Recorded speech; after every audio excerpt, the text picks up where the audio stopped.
For thou hast created all things for thy pleasure. The reason God created you is for pleasure. His own pleasure, not your pleasure.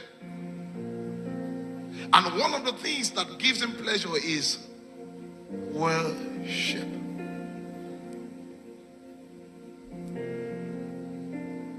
I've often said this many times.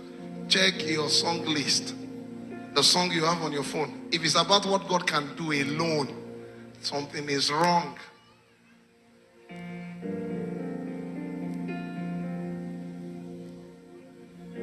And that's why we don't have a lot of kingdom Christians. Because all we have is people who want to collect. Because the devil knows the secret, and let me tell you what he does. Let me tell you what he does. He pushes things to you to shift you away from his face to his hands where you can receive.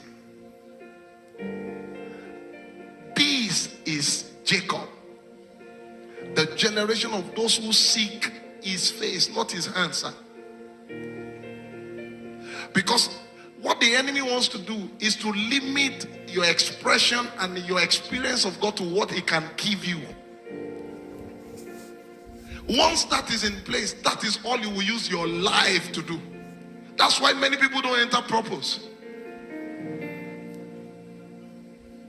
The scriptures, when we were in school, one of the most rampant and prolific scripture that all of us, the prominent scripture is Jeremiah 29:11. For I know the plans. Nobody ever checked Ephesians 3:10.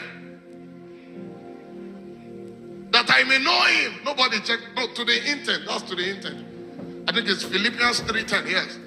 That I may know him and the power of his resurrection and being conformed to the fellowship of his suffering. Nobody checked that. But I know the plans. You could recite it. In fact, it's apart from John 3:16 and John 11:32, Jesus wept. The next scripture is, for I know the plans and thoughts.